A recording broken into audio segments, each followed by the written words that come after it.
অভিবাস শুরু হয়ে গেছে। আমাদের সাধুগুরুরা তারা তাদের ভক্তদের সাথে তারা ভক্তি করছেন।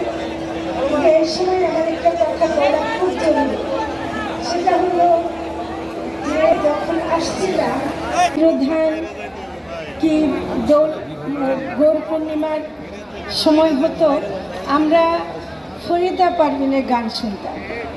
প্রথম দিকে তার গান হতো এবং তিনি খুব সুন্দর করে মনোযোগ দিয়ে গান করতেন।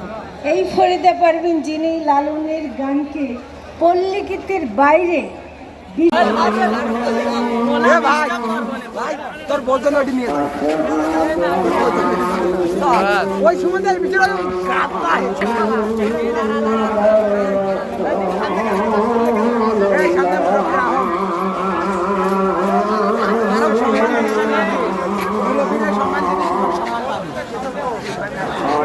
সম্মান